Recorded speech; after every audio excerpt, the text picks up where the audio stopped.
हिंगोली विधानसभा निवडणुकीत भारतीय जनता पार्टीचा राजीनामा देऊन अपक्ष म्हणून निवडणूक लढवलेले रामदास पाटील सुमठाणकर यांनी शिर्डी येथे राष्ट्रवादी काँग्रेस पार्टी अजितदादा पवार गटात प्रवेश केला आहे। शासकीय नोकरी सोडून भारतीय जनता पार्टीमध्ये प्रवेश केल्यानंतर लोकसभा प्रभारी आणि त्यानंतर पक्षाच्या विविध जबाबदाऱ्या निभवत असताना विधानसभा निवडणुकीत पक्षाकडून उमेदवारी न मिळाल्यामुळे रामदास पाटील यांनी पक्षाचा राजीनामा देत अपक्ष म्हणून निवडणूक लढवली होती। या निवडणुकीत त्यांना पराभवाला सामोरं जावं लागलं। त्यानंतरही रामदास पाटील पुढील भूमिका काय घेतात याकडे जिल्ह्याचे लक्ष लागले होते।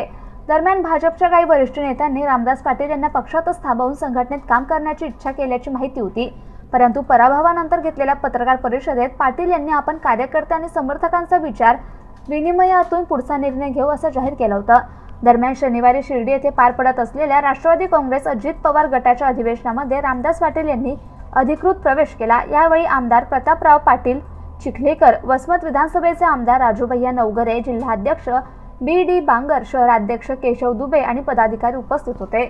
आवेश शेख, MCN न्यूज, हिंगोली।